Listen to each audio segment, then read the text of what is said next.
أما بعد فأعوذ بالله من الشيطان الرجيم بسم الله الرحمن الرحيم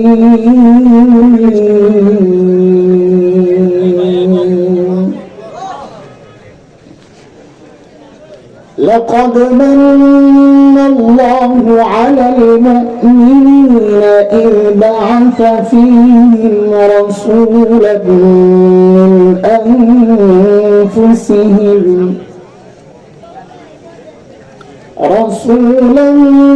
من أنفسهم يتلو عليهم آياته ويزكيهم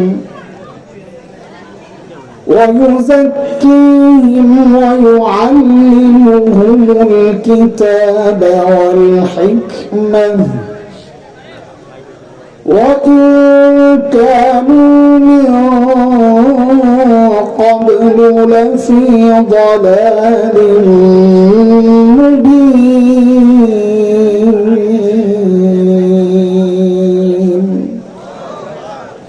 آمنت بالله صدق الله العلي العظيم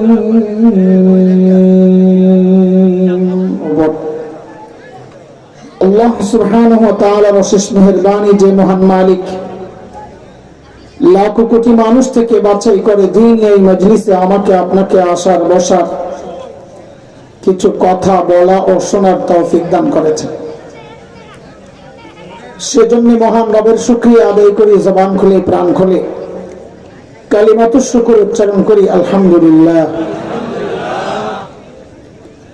এতক্ষণ পর্যন্ত আমার অত্যন্ত মহাব্বতের ভাই বন্ধু হযরতুল আল্লাহ মুফতি হাবিবুল্লাহ মাহমুদ কাসিমি হাফিজাহুল্লাহ ওয়া রাআহ সময়ের কিছু জরুরি বিষয়ে আপনাদের সামনে আলোচনা করেছেন। রসিকতা করে করে কথাগুলো বললেও কথাগুলো ছিল সময়ের অত্যন্ত জরুরি কথা। কতটুকু আপনারা উপলব্ধি করতে পেরেছেন আমি জানি না, তবে এই মুহূর্তে এই বিষয়গুলো আমাদের অস্তিত্বের ব্যাপার। এগুলো শুনতে অনেকের ভালো না লাগলেও আমাদের এই কথাগুলো বেশি বেশি আলোচনায় আনা দরকার, যেহেতু অস্তিত্বের প্রশ্ন। আমি সে বিষয়ে কথা বলবো ইনশাআল্লাহ একটু অন্যভাবে। সে উদ্দেশ্যে আমি কোরআন আল কারীমের সূরা আলে ইমরানের একটা আয়াত পড়েছি। আয়াতে ঢুকার আগে আমি আয়াত আলাদা কোনো তর্জমা করব না, গোটা বয়ানটাই আয়াতের উপরই। আমি আমার মূল কথায় ঢুকে যাব, খুব দ্রুত, সময় নেব না, ভূমিকা সাজাবো না। তবে অনেক দূর থেকে একটু ঘুরে আসতে হবে আপনাদেরকে বুঝায়। শুনে আজকে কিন্তু বড় মুখস্থ করা লাগবে ইনশাআল্লাহ। হ্যাঁ, পুরা বয়ান আজকে আগা গোড়া একদম পুরা মুখস্থ করে তারপরে যাও। আমি একটু ক্লান্ত, আজকে অসুস্থ, শরীরটা ভালো না, তাড়াহুড়া করে আসছি। শুনেছি দোস্তের খুব চাপ পড়ে গেছে, শিডিউল একটু রাস্তায় সমস্যা হয়েছিল, এখান থেকে যায় আরো 2 প্রোগ্রাম আছে দোস্তের, তাই জন্য তাড়াহুড়া করে আসছি যে ঠিক আছে বেচারা আল্লাহ বান্দারে রিলিজ করে দিই। আমি আমার রেস্ট নেই, খাইও নাই, বাস এমনি আসা বসে বসছি না, খাওয়ার জন্য বলতেছি না, মানে এমনি আজকে অসুস্থ। বলার উদ্দেশ্য হচ্ছে এই দোয়াটার জন্য, সাবাস, এই দোয়াটার জন্যই বলছি আপনারা একটু দোয়া করেন যেন আল্লাহ আমাকে সহজে বলার তৌফিক দেন। আমার জন্য দোয়া করেন, তাও তো আস্তে আমিন করেন। মিয়া জোরে করলি তো আল্লাহ কবুল করে না করে সন্দেহ আছে, জোরেরটাই কবুল হয় কিনা সন্দেহ, এরা আসতে করে। আল্লাহ শুনে আমার 2টা কথার জবাব দেন। সর্বশ্রেষ্ঠ রাসূলকে বলেন সাল্লাল্লাহু আলাইহি ওয়াসাল্লাম। জবাব তো ঠিক আছে, কিন্তু এটা যদি প্রশ্ন আসতো আর আপনারা যে আমার কাছে পরীক্ষা দিতেন, আমি পুরো নাম্বার দিতাম না। কেন এমন ভাবে বললেন মনে যেন সর্বশ্রেষ্ঠ রাসূলকে পাইয়া বড় বিপদে আছেন? তেমনি কোনকে এমন ভাবে বলবেন যেন গর্ব প্রকাশ পায়। মেয়ে একটা সামান্য এমপির বলা ঢাকায় এমপির বলা হওয়ার সুবাদে যে ভাবলো এমপির বলা খাওয়ালাম আরবি সর্বশ্রেষ্ঠ রসুলের উন্মতি মরো মরো যদি জিজ্ঞেস করা হয় সর্বশ্রেষ্ঠ রসুলকে গর্বের সাথে বলবেন আমাদের রসুল মুহাম্মদুর রাসূলুল্লাহ সাল্লাল্লাহু আলাইহি ওয়াসাল্লাম। আমি আপনি বললেও নবী সর্বশ্রেষ্ঠ, তাই না? অস্বীকার করলেও আমি স্বীকার কইরাও নবীর মর্যাদা বাড়াইতে পারব না, অস্বীকার কইরাও কমাইতে পারব না। আল্লাহ রাফা'না লাকা যিকরাক বইয়া যেই জায়গায় উঠাইছে এর চেয়ে বেশি আমি কি উঠাবো? তো আমি এমন ভাবে কেন বলি না যেন আমার দামটা বেড়ে যায়? নবীর দাম তো আমি বাড়াইতে পারব না, আমার দাম যেন বাড়ে আমি এমন ভাবে বলি। যদি জিজ্ঞেস করা হয় সর্বশ্রেষ্ঠ রসুলকে, তো কি বলবে? আমাদের রসুল। বলেন আমাদের রসুল মুহাম্মদুর রাসূলুল্লাহ সাল্লাল্লাহু আলাইহি ওয়াসাল্লাম। এই একটা জবাব দিয়েছেন, নাম্বার একটু কম পাইছেন। সামনে আরেকটা প্রশ্ন করি, এটা নাম্বার পুরো অ্যান্সার করা লাগবে, তো এভারেজে পাস করা যাবে ইনশাআল্লাহ। বলেন রোগী যদি ছোট হয়, এই যে আমি আজকে রোগী, অল্প সমস্যা, মাথা ব্যথা অথবা পেট ব্যথা অথবা গলা ব্যথা, এই হালকা রোগের চিকিৎসার জন্য মানুষ এলাকার ডাক্তারের কাছে যায় না, দেশের সবচেয়ে বড় ডাক্তার তালাশ করে। 100 পাস। কিন্তু রোগী যদি বড় হয়, তাও কি এলাকার ডাক্তার না বড় ডাক্তার তালাশ করে? কত বড় রোগী, যত বড় মানুষ ডাক্তারও তালাশ করে। চলেন বুঝেন কথা। যেহেতু আল্লাহ তাআলা নবীদেরকে দুনিয়ায় পাঠিয়েছেন দুনিয়ার অসুস্থ মানুষের চিকিৎসার জন্য, এই মাথা ব্যথার চিকিৎসা না, আত্মিক রোগ, আত্মিক অন্তরের রোগ, বুঝা গেল আল্লাহ সর্বশ্রেষ্ঠ রসুলকে ওই যোগী পাঠাইছেন যেই যুগের মানুষগুলো ছিল মানব ইতিহাসের সবচেয়ে জঘন্য আর খারাপ মানুষ। কেমনি বুঝলেন আপনি? বলে ডাক্তার যেহেতু সবচাইতে বড়, বোঝা গেল রোগীও সবচাইতে বড়। বুঝেননি? এই যুগটাকে বলা হয় আইয়ামে জাহিলিয়া। কি বলা হয়? বর্বরতার যুগ।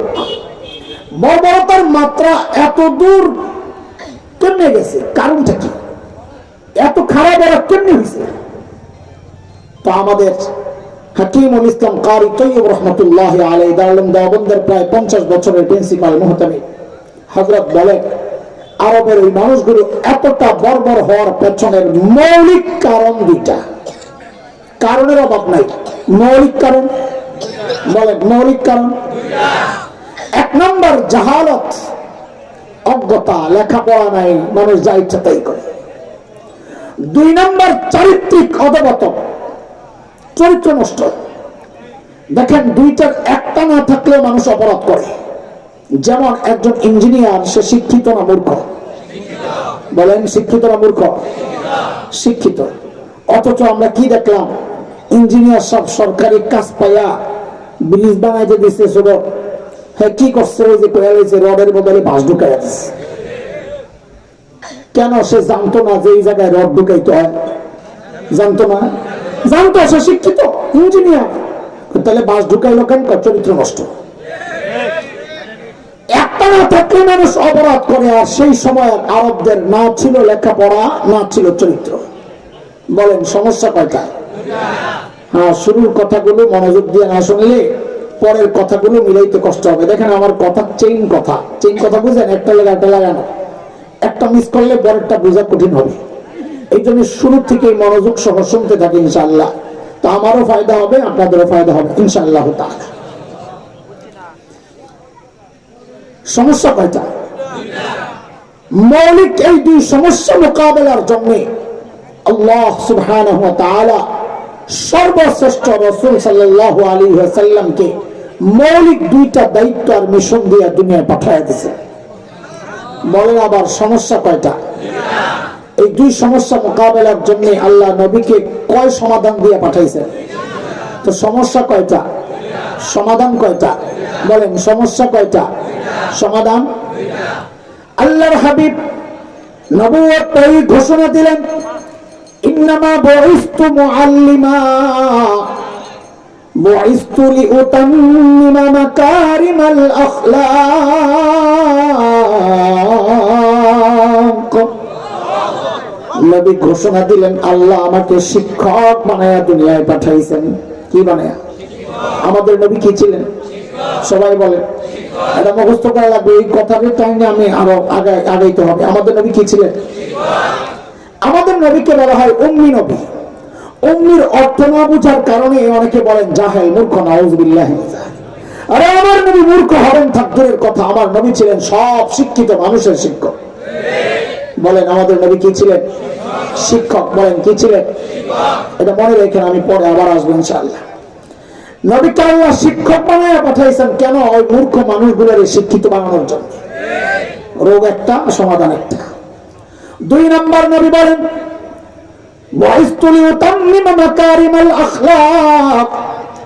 আল্লাহ আমাকে সর্বোচ্চ উন্নত চরিত্র মাধুর্য দিয়ে দুনিয়ায় পাঠিয়েছেন কেন? আমি যেন আমার এই উন্নত চরিত্র মাধুর্য দিয়ে ওই বর্বর আরবগুলোকে, চরিত্রহীন মানুষগুলোকে দুনিয়ার সেরা মানুষ বানাতে পারি। বলেন সমস্যা কয়টা? সমাধান। চলেন আবার পেছনে যাই। আমার নবী কি ছিলেন? কি ছিলেন? দেখেন কিছু কথা তো এমন চলে আসবে, যারা আলেম না, মাদ্রাসায় পড়েন নাই, পড়াচ্ছেন না, তাদের একটু খারাপ লাগতে পারে, কষ্ট লাগতে পারে যে হুজুর আমরা এমনি সাইজ করতেছে। বলেন এগুলো চলবে না বন্ধ করে আরেক দিকে যাবো? এতটুকু বিশ্বাস রাখেন, আপনাদেরকে কষ্ট দেওয়ার জন্য কথাগুলো বলছি না, বলবো না। বলবো আপনাদের হৃদয়ে আফসোসের আগুন জ্বালাইতে। আরে কি করলাম, এই আসছে কথা। ছোটবেলায় শীতের কনকনে শীতের মধ্যে মা গোসল করাইতেন না বইলা বইলা? খুব আরাম লাগতো না কষ্ট লাগতো? তো মা যে আপনাকে এই কষ্ট দিতেন আপনার ভালোর জন্য না খারাপের জন্য? তা আমাদের অবস্থা কি জানেন? আমি আমার কথাই বলি, আমি বয়ান করি। আমার বয়ান 2 রকমের বয়ান হয়। আমার বয়ান কখনো হয় ওয়াজ মাহফিলের যে ওয়াজ, আবার কখনো হয় ওয়াশ। কি ওয়াশ বুঝুসনি বলে ভাই? দোলাই। কিন্তু আমাদের সমস্যা কি জানেন? আমরা ওয়াজ শুনতে বড় ভালোবাসি, কিন্তু যেই ওয়াজ শুরু হয় তো আমাদের মধ্যে অনেকে আছে মন্তব্য করা শুরু করে, ওই যে রাজনীতির আলাপ শুরু করছে। ওয়াজ হতে চায় না। আমরা এখন কিছু ওয়াজও করবো, ওয়াশও করবো। আগে কোনটা? ওয়াশ। সাবাস। ওয়াশ না হলে পরিষ্কার না করলে রাখবো কি? ময়লা জায়গায় রাখবো ওয়াজ। তো শুনেন, আল্লাহর হাবিব ওই 2 মিশনে যখন এই বর্বরদের পেছনে মেহনত শুরু করলেন, আরে নবী আলাইহিস সালামের শিক্ষা আর চরিত্র মাধুর্যের ছোঁয়া পায় এখন এই বর্বরগুলো আর বর্বর নেই। ওদের পরিচয় পাল্টা গেছে। বলে নতুন পরিচয়টা বলেন না একটু? বলে আমি কি বলবো? আল্লাহকে জিজ্ঞেস করো, মালিককে জিজ্ঞেস করলাম, মালিক ওই বর্বরদের নতুন পরিচয় বলেন। তো আল্লাহ বলেন, সীমাহুম ফি উজুহিহিম মিন আতারিস সুজুদ। আল্লাহ বলেন ওদের চেহারার মধ্যে সেজদার চিহ্ন পাইবা।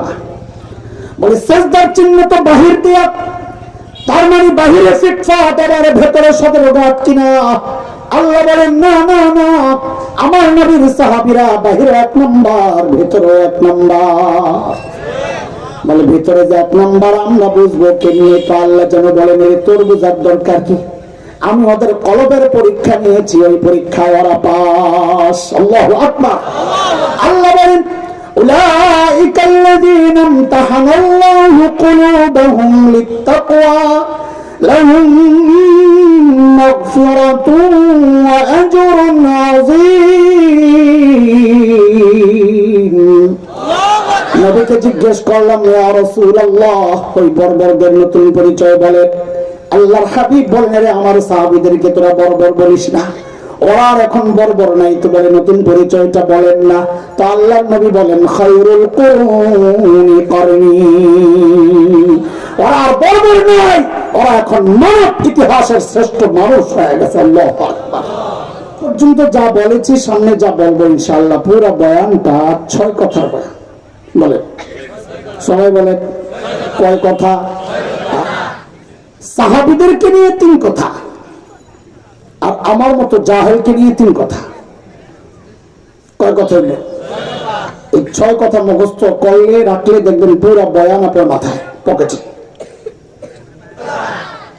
সাহাবীদেরকে নিয়ে আমি যা বলি হুবহু আমার সাথে তাই বলবেন, জবাব দিয়েন না। আমি যা বলি ওইটাই উচ্চারণ করবেন। বলেন ওরা ছিল কি? অবাক হওয়ার মতো একটা ভাব নিয়ে বলেন হইল কি? সবাই বলে লাগবে তো, সবাই মুখস্থ করবেন না তো? সবাই বলে ওরা ছিল কি, হইল কি, মাঝখানে ঢুকলো কি? আচ্ছা বুঝেন তো, বলতে মজা লাগবে। ওরা ছিল কি? ছিল মানব ইতিহাসের সবচেয়ে খারাপ মানুষ। সূত্র মিলা হিসাব সোজা, যেহেতু আল্লাহ ডাক্তার বানাইছেন সবচেয়ে বড়, বোঝা গেল রুগীও সবচেয়ে বড়। হিসাব সোজা না কঠিন? তো বলেন ওরা ছিল কি? বলেন সবাই বলেন। সবচেয়ে খারাপ মানুষ কি ছিল? হইল কি? সবচাইতে ভালো মানুষ। আরে আশ্চর্য, সবচেয়ে খারাপ মানুষটি সবচেয়ে ভালো মানুষ হয়ে গেল। মাঝখানে কি ঢুকছে? কোরআন। মাঝখানে কি ঢুকছে? কিসের ছোঁয়া এই পরিবর্তন? বলে না তা আবার বলেন, মুখস্থ করেন। বলেন ওরা ছিল কি? অবাক হওয়ার মতো ভাবিয়ে বলতে হবে হইল কি, মাঝখানে ঢুকলো কি? কয় কথা হয়েছে? এবার এই পাশে একটা পোটলা বান্ধা গিট্টু দিয়া রাখেন, আবার পরে বাইর করতেছি একটু পরে ইনশাআল্লাহ। চলেন আমার মতো জাহেলদেরকে নিয়ে কয় কথা? 3 কথা।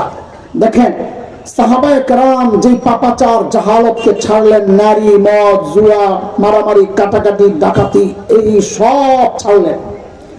আমরা কি করলাম? এই সমস্ত অপরাধগুলোরই আঁকড়ায় ধরলাম, ঠিক কিনা? সাহাবায়ে কেরাম যে কোরআন ধরে সর্বশ্রেষ্ঠ হয়ে গেলেন, আমরা সেই কোরআনকে ছাড়লাম।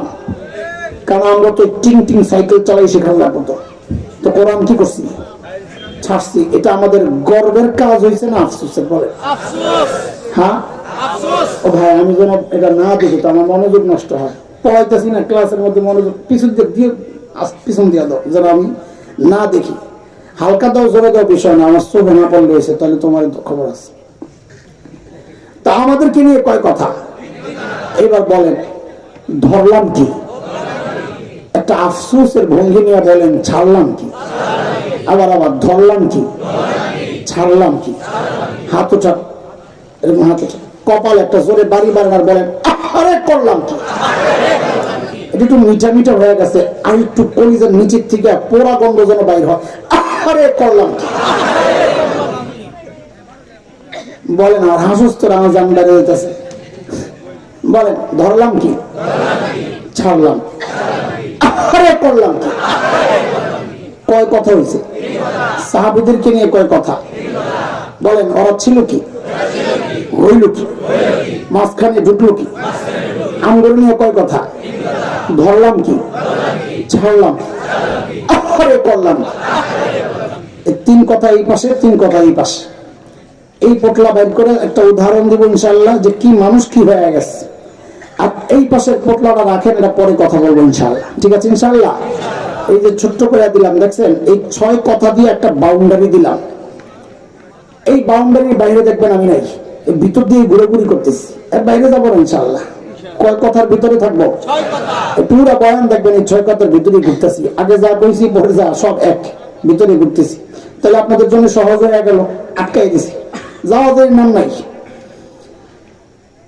তো বলেন সাহাবীদেরকে নিয়ে কয় কথা?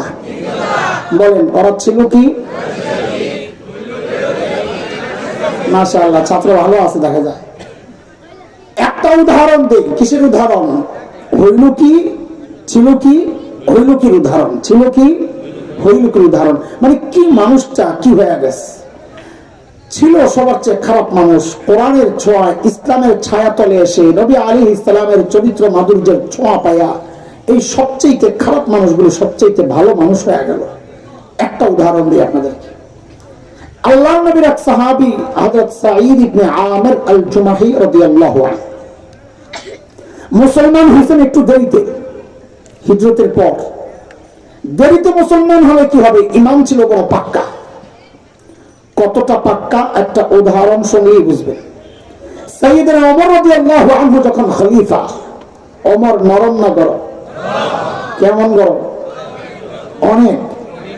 অনেকের একটা উদাহরণ শুনলেই তো বুঝবেন। নবী আলাইহিস সালাম বলেছেন ওমর যে রাস্তা দিয়ে চলে শয়তান ডরে আর ওই রাস্তায় নেই। কেইসা গরমের গরম যে ওমর আমারে পাইলে ডরে শয়তান আর জায়গা আরেক জায়গায়। সুবহানাল্লাহ।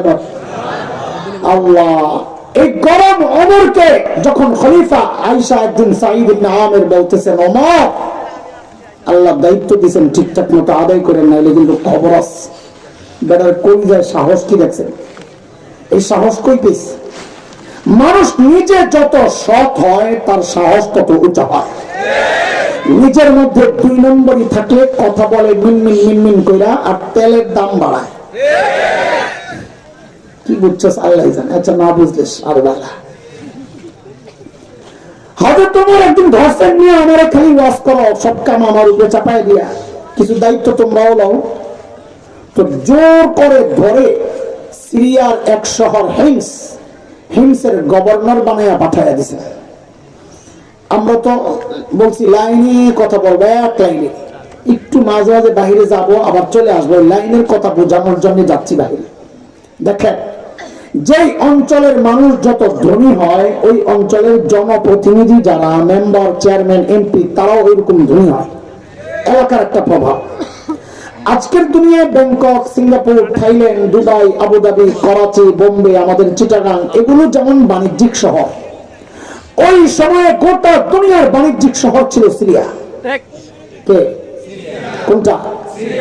এবার একটু বুঝে শুনে জবাব দেন তো, সেই সিরিয়ার শহর হিমসের গভর্নর ধনী হওয়ার কথা না গরিব হওয়ার কথা? কেমন ধনী? সময়ের সেরা ধনী। কেমন ধনী হওয়ার কথা? সময়ের সেরা ধনী। দেখেন কত বড় ধনী। আহারে, মানুষগুলো ছিল কি, হইল কি বুঝাইতেছে? গোড়া ঠিক কি বুঝাইতেছে? ছিল কি? হিমস থেকে এক দল আসছে হযরত ওমরের সাথে সাক্ষাৎ করার জন্য। হযরত ওমর তাদের সাথে কথাবার্তা বলেন, তোমরা একটা কাজ করো, হিমসের গরিবদের একটা লিস্ট দাও, আমি রাষ্ট্রীয় কোষাগার থেকে, বাইতুল মাল থেকে ওদের জন্য কিছু বরাদ্দ দিয়ে দিই। বেড়ানোর সুযোগ পাইয়া লিস্ট একটা করছেন, বড় নিয়ে হযরত ওমরের সামনে পেশ করছেন। ফুকারা হিমসের গরিবদের লিস্ট। আল্লাহ, হযরত ওমর লিস্টের দিকে তাকায়া অবাক হইয়া তাকায়া আছেন, নজর ফিরাইতে পারেন না। কেন জানে? যাহারে দেখেন কি, ওই লিস্টের শুরুর দিকেই হিমসের গভর্নর সাঈদ ইবনে আমির আল জুমাহির নাম। অবস্থাটা বুঝে। কাদের কথা শোনাচ্ছি? যারা 1 পয়সার জন্য মানুষ খুন করত। এই ছিল চরিত্র। সাইয়েদনা ওমর জানতে চাইলেন, আমি এরকম ফাঁকে এরকম কি ব্যাপার? তোমাদের গভর্নর বুঝি গরিব মানুষ? হিমসের লোকেরা জবাব দিলেন, বালা আমি না আফকারুনা, আমাদের গভর্নর শুধু গরিব না, হিমসের মধ্যে সবচেয়ে গরিব, সবচেয়ে গরিব। হযরত ওমর এতটা খুশি হইছে, সাথে সাথে 1000 স্বর্ণ মুদ্রা প্যাকেট করে দূত মারফত পাঠায় দিয়েছেন, যাও আমার পক্ষ থেকে আমার সাঈদকে হাদিয়া দিয়ে আসো। কত? 1000 স্বর্ণ মুদ্রার দাম কত? 1 টাকা। হ্যাঁ, 1 স্বর্ণ মুদ্রা মানে হচ্ছে 3.5 থেকে 4.5 ভরি সোনা। তার মানে 1000 স্বর্ণ মুদ্রা মানে 3500 থেকে 4000 ভরি স্বর্ণের মূল্য মুদ্রা হাদিয়া পাঠায় দিয়েছে। কম না বেশি?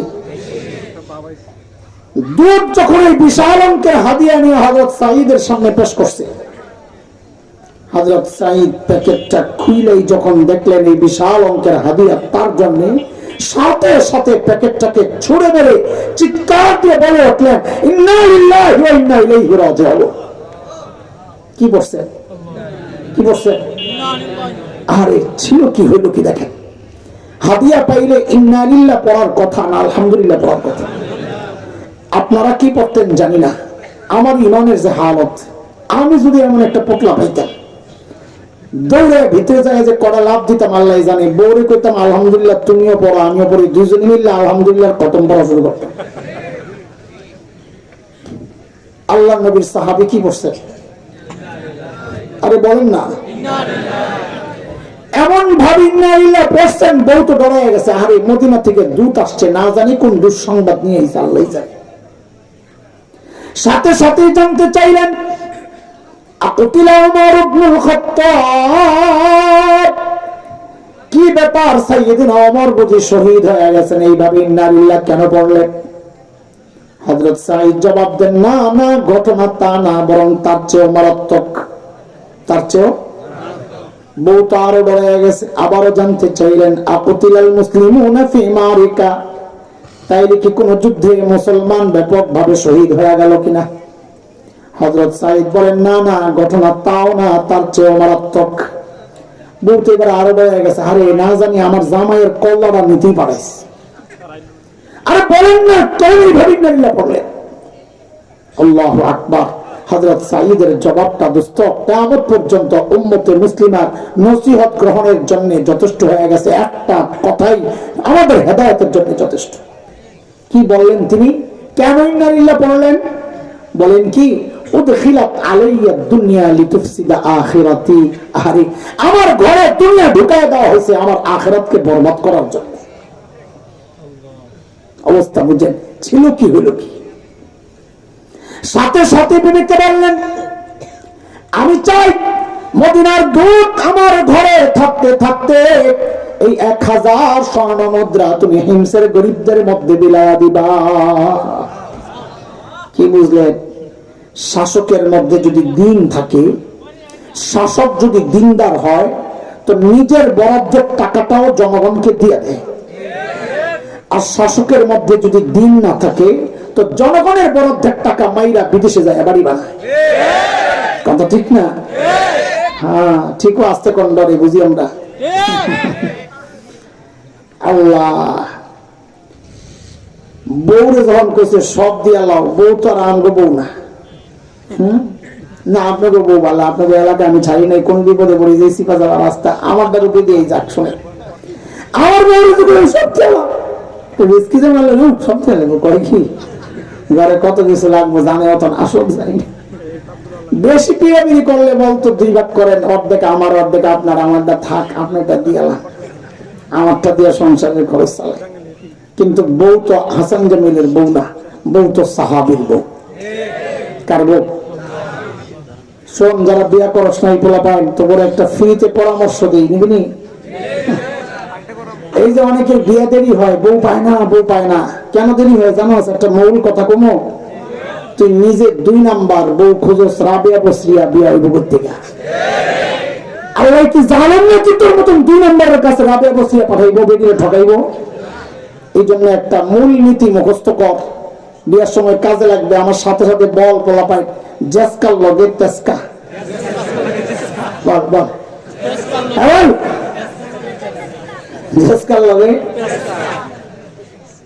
এটা আমার কথা না রে, এটা কোরআনের কথা।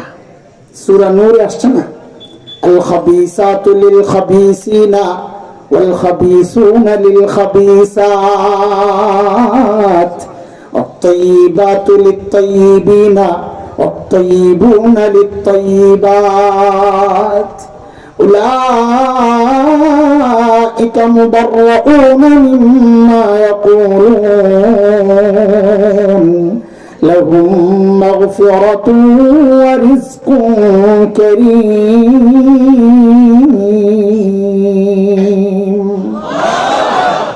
আয়াতের সংক্ষেপ অর্থ যদি করি, অর্থ দাঁড়িয়ে জেসকার লগে তেসকা। না বুঝলে শোন, এই মুরব্বীরা যখন বিয়া শাদী করতে গেছিল, বউ দেখতে যায় কি জিজ্ঞেস করছে রে বউরে, ওযুর ফরজ করে না, সূরা কি কি জানো? এখনকার পোলাপান যায় এগুলো জিজ্ঞাসা না। বিশ্বকাপ চলাকালীন বউ দেখতে গেছে বলে যায় জিজ্ঞেস করে, হে গো কোন দলের সাপোর্ট করো? গান কোনটা ফেভারিট? গান তোর কয় না, যায় ভাবলো সং সং ঢং করে। গায়ক নায়ক কোনটা ফেভারিট? আচ্ছা কম তো দেখি আপনারা এই প্রশ্ন করা ঠিক আছে নি? এই যে কি বুঝাইলাম আল্লাহ জানে, ঠিক আছে নি? আবার কয় না, অবশ্যই ঠিক আছে। কেন? ওই প্রশ্ন করে দেখো ওই যে একটা খবিশ ওর লগেরটাও খবিশ পড়ে কিনা। এর নাম হইল জেসকার লগের তেসকা। বুঝছিস নি? তোরা আজ এরা কথা আমার লাগাই দোস, তোরা সময় বেশি যায়। আহা, হযরত সাঈদ যখন বললেন সব দিয়ে দাও, বউ বেচারি যায় সাথে সাথে সব দিয়ে দিচ্ছে। দ্রুত এই সমস্ত কারবার দেখা অবাক হয়ে গেছে, আরে কই আসলাম, এরা মানুষ না ফেরেশতা।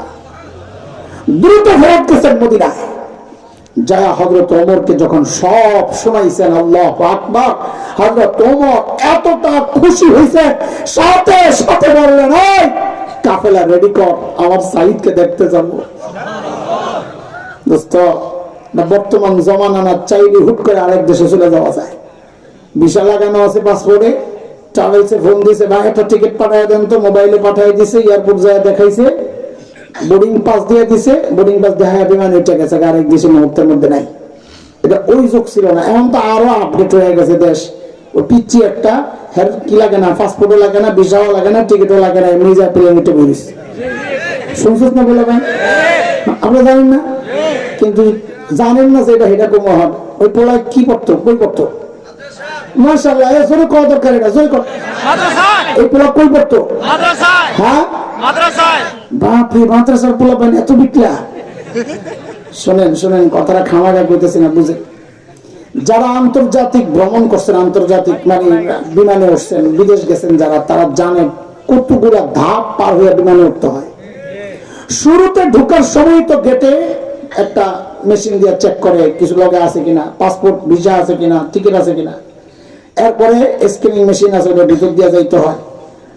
ধাতব কিছু থাকলে টনটন আওয়াজ হয়, খুললে আবার এরপরে যাওয়া লাগে। গেলেন, যাইয়া ভিতরে যাইয়া কাউন্টারে টিকিট, পাসপোর্ট, ভিসা দেখাইলে ওরা বোর্ডিং পাস দেয় আপনাকে, বোর্ডিং পাস। বোর্ডিং পাস নিয়ে যান ইমিগ্রেশনে। ইমিগ্রেশনের পুলিশের কাছে যাওয়ার আগে অন্য পুলিশ ভাইরা চেক করে সব ঠিকঠাক আছে নি, পাসপোর্ট ঠিক আছে নি, ভিসা ঠিক আছে নি, বোর্ডিং পাস ঠিক আছে কিনা। এরপর আপনি ইমিগ্রেশন পুলিশের সামনে দাঁড়ান। দাঁড়াইলে ওই যে মতো এরকম বেড়া দাজ্জালের চোখ একটা ফিট করে ক্যামেরা, এটার সামনে যায় দাঁড়াইতে হয়।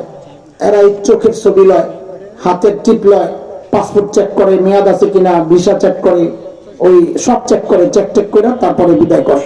শেষ হয় নাই। এরপর একটা বিশেষ আলাদা কামরা, ওইখানে ঢোকার সময় সবচেয়ে মারাত্মক চেকিং হয়। ওই যেই বিমান, ওই বিমানের কর্মকর্তারা এরা চেক করে, আংটি থাকলে খোলো, ঘড়ি থাকলে খোলো, বেল থাকলে খোলো, মানি ব্যাগ খোলো, মোবাইল রাখো, জুতা খোলো, সব খুললে আব্দুলের মতন যাও।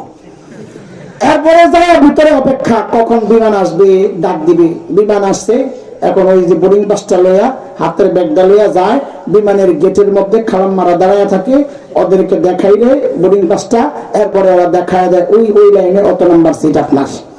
কতগুলো ধাপ পার হইতে হয়, অনেক না। এর মধ্যে মেশিনের কারবারও আছে, কয়েক জায়গায় ছবি তোলার ব্যাপার আছে, টিপ দেওয়ার ব্যাপার আছে। এতগুলা ধাপ পার হইয়া যায় বিমানে উঠতে হয়। আর আমাদের মাদ্রাসার পিচ্ছে এটা সব ধাপ পার হইয়া গেছে বিমানে উঠটা।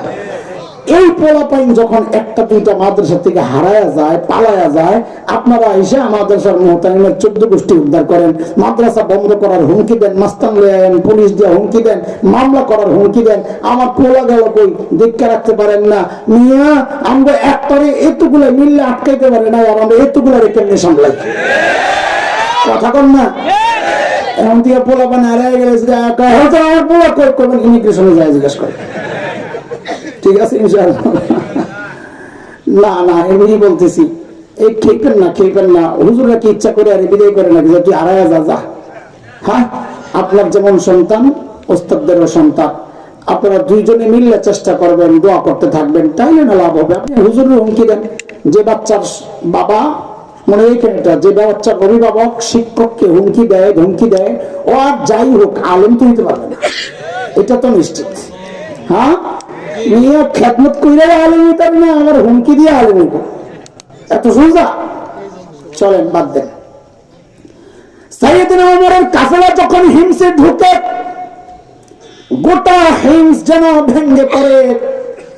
চারদিক থেকে হাজারো মানুষ ছোটে ছোটে আসছে। কেন হারে? মদিনা থেকে আমাদের আমিরুল মুমিনিন আসতেছে, আল্লাহর নবীর শ্রেষ্ঠ সাহাবী ওমর ইবনুল খাত্তাব আসছেন এক নজর দেখার জন্য। হাজারো মানুষ জমা হয়ে গেছে। হযরত ওমর বসা, পাশে সাঈদ ইবনে আমির আল জুমাহি বসা। হযরত ওমর চিন্তা করলেন, সাঈদকে আমি তো ভালো জানি, কিন্তু জনগণ কেমন জানে, এই সুযোগে একটু পরীক্ষা করে নেওয়া যাক, যেহেতু এত জনতা চলে আসছে। সাইয়েদনা ওমর ডাক দিয়ে জানতে চাইলেন, ও হিমসের মানুষ, তোমাদের গভর্নরের বিরুদ্ধে কারো কোনো অভিযোগ আসেনি? থাকলে দাঁড়ায় যাও। বর্তমান জমানাটা একটু চিন্তা করেন। পাকিস্তানের প্রধানমন্ত্রী কোন জায়গায়? আমার বিপদে বলাইস না, কোন জায়গায়? পাকিস্তানের প্রধানমন্ত্রী করাচি আইসা যদি বলতো, আই করাচির মানুষ, আপনাকে গভর্নরের বিরুদ্ধে কারো কোনো অভিযোগ আছে? কোন জায়গায় রে? পাকিস্তান। গভর্নরের বিরুদ্ধে কারো কোনো অভিযোগ আছে থাকলে দাঁড়ান। পাবলিক মাথা নিচে দিয়ে দিয়ে কইতো অভিযোগ তো আছে কিন্তু দাঁড়াবো না, এখন দাঁড়াইলে সকালে হইয়া পড়া লাগবে। কোন জায়গায়? খুশি তো? মাশাআল্লাহ, আপনারা খুশি থাকলে আমরাও খুশি। দোস্ত, ইসলাম নাই যেখানে মানুষের কথা বলার অধিকার নাই। ইসলাম আছে শুধু মানুষ না, জীবজন্তুর অধিকার প্রতিষ্ঠা হয়। কথা কোন ঠিক কিনা? সাইয়েদনা ওমর যখন বললেন, হিংসার মানুষ, তোমাদের গভর্নরের বিরুদ্ধে কারো কোন অভিযোগ আছে নি থাকলে দাঁড়াও। ওই কোণা থেকে এক বুড়া দাঁড়ায় গেছে, আছে মানুষ অনুকরণ প্রিয়, দেখা দেখি কাম করে। রাস্তার মাঝখানে দাঁড়ায় এক ঘাটটা ব্যথা করতেছে, আসমানের দিকে তাকায় দেখেন, দেখেন যারা পাশে দিয়া যাবে অধিকাংশ দাঁড়ায় দেখবে আপনি কি দেখতেছেন। কথা নাই, হ্যাঁ? যে একজন দাঁড়ায় গেছে সাথে সাথে আরো তিনজন। ওমর কয়, হায় খোদা, কারে দেখতে এলাম, এর বিরুদ্ধে দিয়ে অভিযোগের শেষ নাই।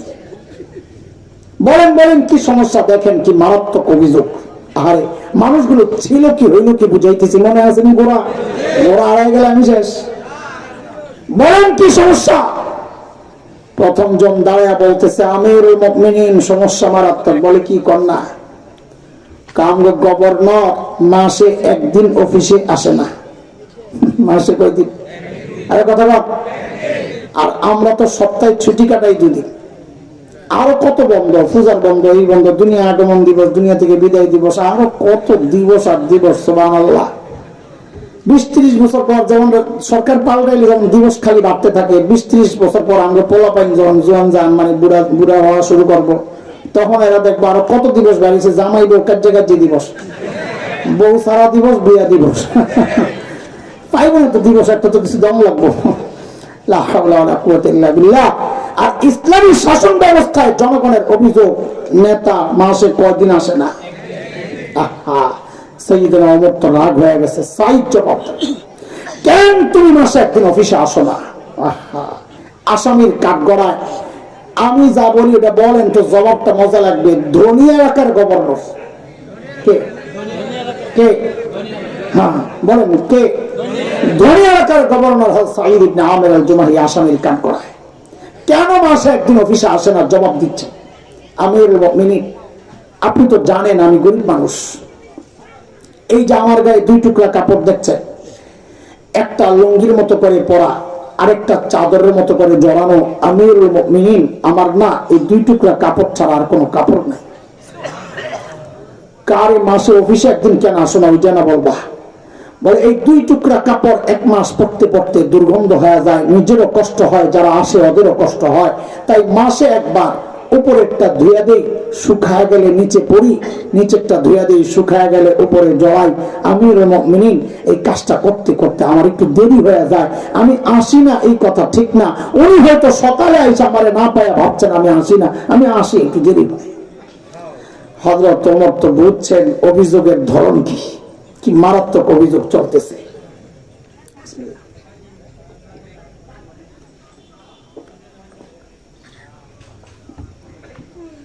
হযরত ওমর বললেন, এই 2 নাম্বার তোমার অভিযোগ কি? 2 নাম্বার চিন্তা আরো মারাত্মক অভিযোগ।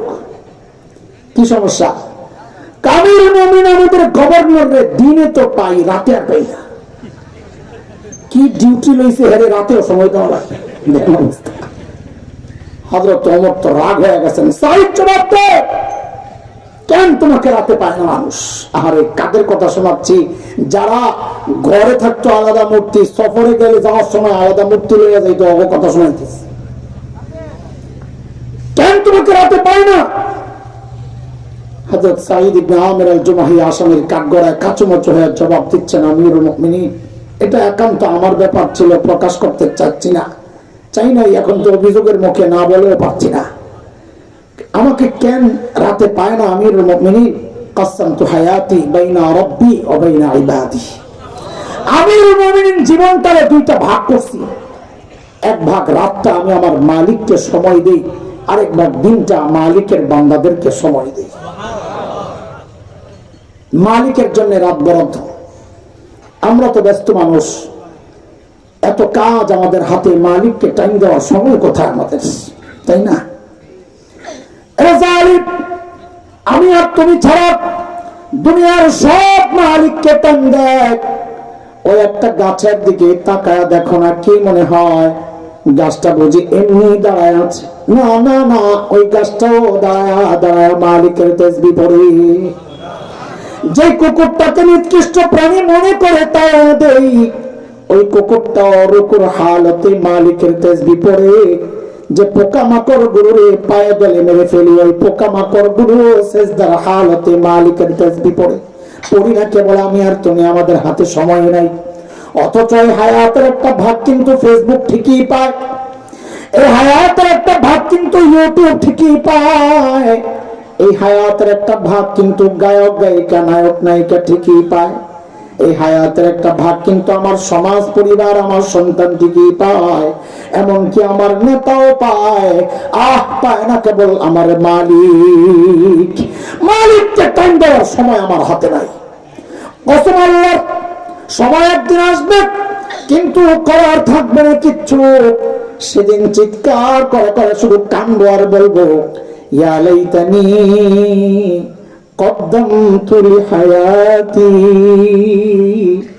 আরে সময় মতো যদি একটু পুঁজি বানায় আসতাম, একটু পুঁজি বানায় আসতাম। এরে বাবা, এরে আমার মা, এরে আমার সন্তান, কলিজার টুকরা সন্তানেরা, যুবকরা, পুঁজি কিন্তু লাগবে। পুঁজি পুঁজি, কার কি পুঁজি আছে আমি তো জানি না, পুঁজি কিন্তু লাগবে। 12টা বেজে গেছে, আশেপাশে ঢুকতেও খারাপ লাগে, মানে সিপাই চাপা আর কি কিছু কথাটাই না আনার জন্য। আপনার ধৈর্য আসেনি কিছু সময় আরো? আচ্ছা, তো শুনে পুঁজির একটা ছোট্ট গল্প শোনাই। গত বছরের আমার মাদ্রাসার এক শিক্ষক একদিন আমার অফিসে আমাকে ডেকে বলছেন, ভাই আপনারা একটা ভিডিও দেখায় আসেন তার মোবাইলের মধ্যে। এই যুবক, তোদের জন্য বলা কথা শোন। তার মোবাইলে আমাকে ভিডিওটা দেখাচ্ছেন কোন এক আরব দেশের এক টেলিভিশনের প্রোগ্রাম। ভিডিওটা হচ্ছে একটা ছোট্ট বাচ্চার সাক্ষাৎকার, নিচে একজন বাচ্চাটা ছোট্ট, বড় জোর 13-14 হবে বয়স। বাচ্চাটা অন্ধ, চোখ ভিতরের দিকে গর্ত গর্ত, মানে ডাবা, আমরা আরবিতে বলি মাকফুফুলাইন, ভিতরে গর্তের মতো আর কি। উপস্থাপক বাচ্চাটাকে জিজ্ঞেস করতেছে, আচ্ছা তোমার যে চোখের নিয়ামতটা নাই, তুমি কি আল্লাহর কাছে এই নিয়ামতটা ফেরত চাও? বাচ্চাটা ভাবলেশহীন জবাব দিয়ে দিল যে না, এই নিয়ামত আমি ফেরত চাই না। আমি তো অবাক হয়ে গেছি, বলি কি সে বোকা নাকি? আরে বোকা নাকি, এমন নিয়ামত ফেরত চায় না, এটা কেমন কথা? তো আমি তো ভিডিও দেখে অবাক হয়েছি, কিন্তু যিনি সামনাসামনি প্রশ্ন করতেছেন তার তো আরো অনেক বেশি অবাক হওয়ার কথা, তাই না? তো তিনি অনেক বেশি অবাক হয়ে জিজ্ঞেস করলেন, লিমাজা, আরে কেন তুমি এই নিয়ামত ফেরত চাও না, এটা কেমন কথা? আরে বাচ্চাটার জবাবটা শুই না বুঝছি বোকা ও না, বোকা তো আমি। আল্লাহকে হাজির নাজির রেখে বলছি আপনাদেরকে, ওর জবাবটা শুই না আমি সাথে সাথে কান্না করে দিছি। বললো কি ওকে যখন জিজ্ঞেস করা হলো এই নিয়ামতটা তুমি ফেরত চাও না, বলে না চাই না। কেন চাও না, এটা কেমন কথা? ও বলে কি, দেখেন ও কি পুঁজি বানাইছে, পুঁজির কথা বলতেছিলাম, ও কি পুঁজি বানাইছে দেখেন।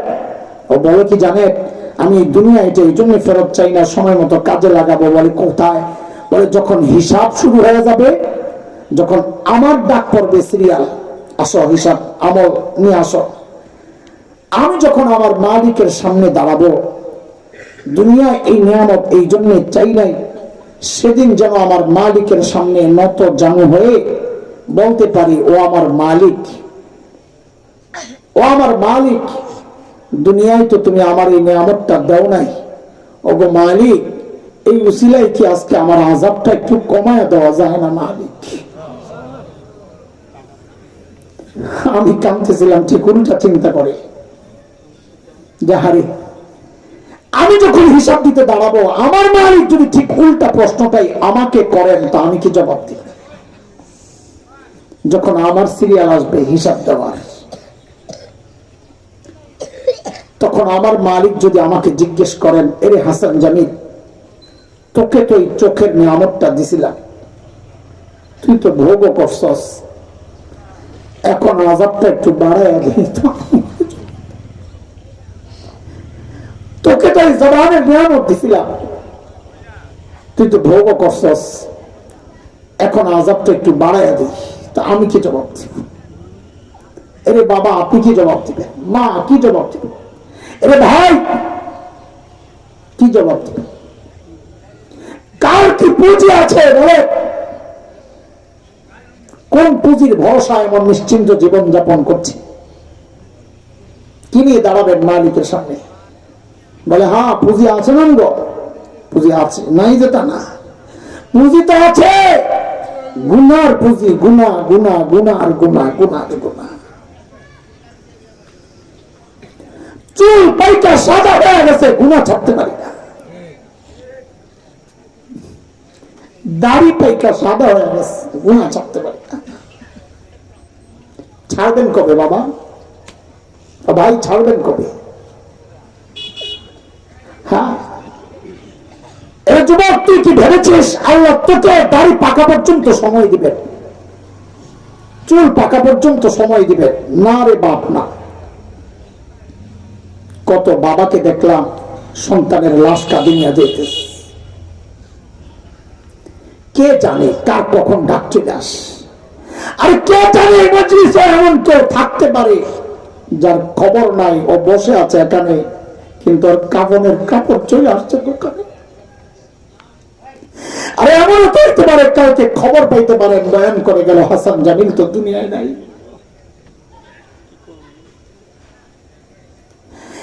কার নাফরমানি চলতেছে এইভাবে? কার? যে মালিক আমাদেরকে এত ভালোবাসেন, কত ভালোবাসে। চারদিকে একটু দেখেন, হিসাব মিলান কত ভালোবাসেন।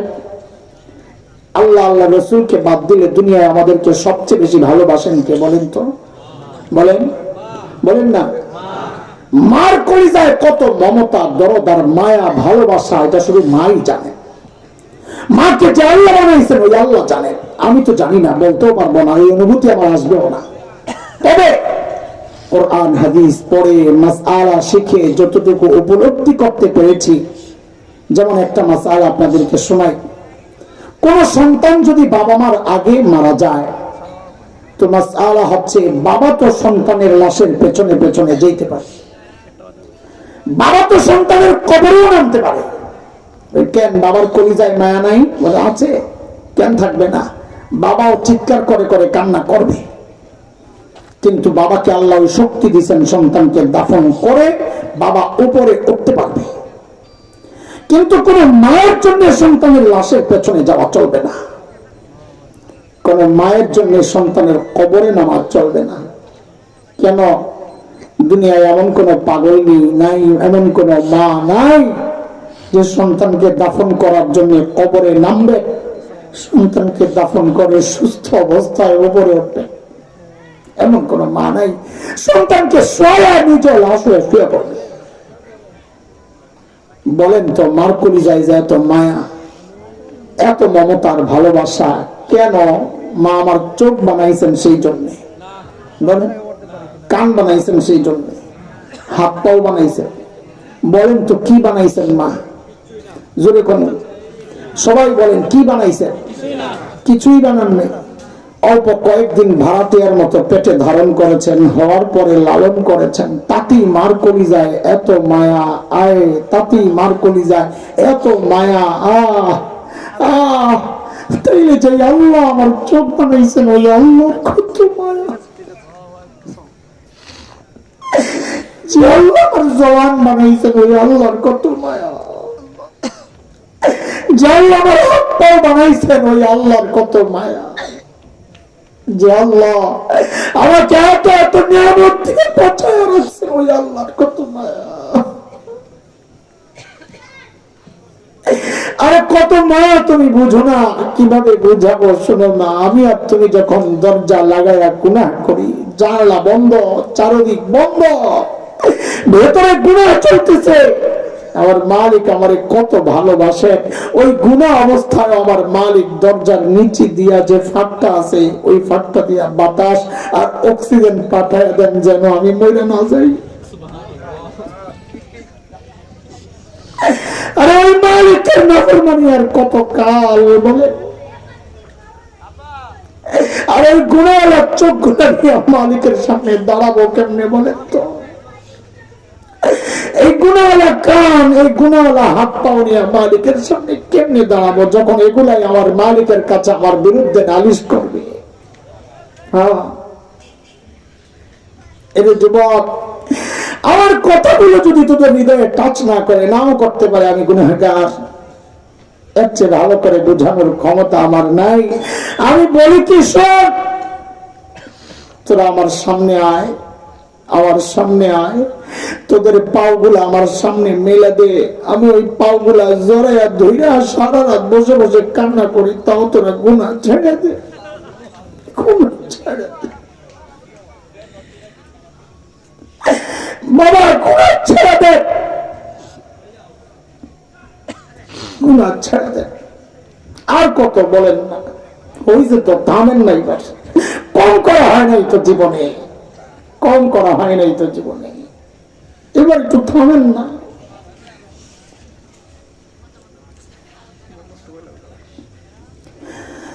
কোন পথে যাত্রা আমার? হ্যাঁ, কোন পথে যাত্রা, কোন পরোয়া নাই, গান ছেড়ে দিয়ে ঘুমিয়ে গেছি। আরে জালিম, ওই অবস্থায় মারা গেলে কি হবে তোর? হেডফোন লাগায় লাগায় চলতেছি, আরে জালিম, ওই অবস্থায় মারা গেলে হবে কি তোর? কোন ভরসায় এমন নিশ্চিন্ত জীবন যাপন করছি বলেন না? ওরে মা, পর্দায় যখন বের হও রাস্তায়, ওই অবস্থায় মারা গেলে অবস্থাটা কি তোমার হবে তুমি চিন্তা করো।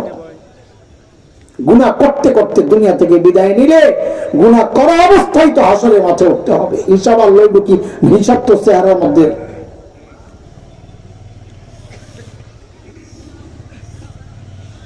মুহতারাম হাজিরিন, কথা অনেক দূর চলে গেছে। হযরত সাঈদ ইবনে আমির আল জুমাহির কথা আপনাদেরকে শোনাচ্ছিলাম,